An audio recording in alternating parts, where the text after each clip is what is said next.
మనకి అన్నీ వస్తాయి. రామ్తా హీలింగ్ కోడ్స్ వస్తాయి, స్విచ్ వర్డ్స్ ఉంటాయి, మెడిటేషన్స్ ఉంటాయి, చక్రాస్ యాక్టివేషన్స్ జరుగుతాయి, ఇన్నర్ చైల్డ్ హీలింగ్స్ జరుగుతాయి, హోపనపోన మెడిటేషన్ ఉంటుంది, ఈఎఫ్టీ ఉంటుంది. అసలు ఈఎఫ్టీ దీంట్లో టచ్ చేయలే నేను. ఇంకా ఈఎఫ్టీ ఉంటుంది, ఎన్ఎల్పి టెక్నిక్స్ ఉంటాయి. చాలా ఉంటది అనమాట. సబ్జెక్ట్ అనేది చాలా ఉంటుంది. మీరు రెగ్యులర్ గా ఉంటే అన్ని టచ్ అవుతా ఉంటాయి అనమాట.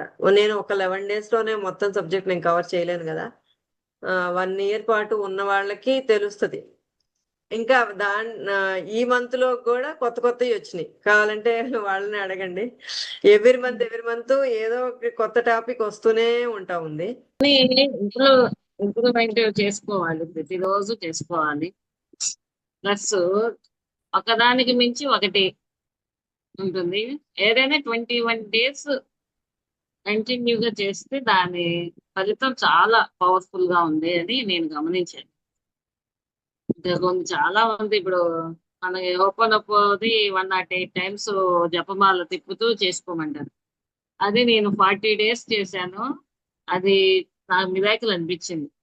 అంటే మన ఎటువంటి సమస్యలు సిచ్యువేషన్స్ ఎదురైనా కూడా దాన్ని తట్టుకొని నిలబడగలిగే హోప్స్ వచ్చిందనమాట.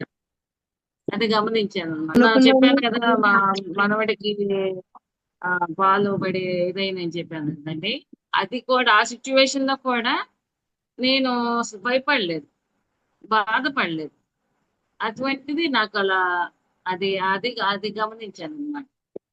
ఇప్పుడు గబక్కన ఎలా ఉంటది మనకి ఆ ఇదిలో కూడా అటువంటి చాలా చాలా గమనించాను.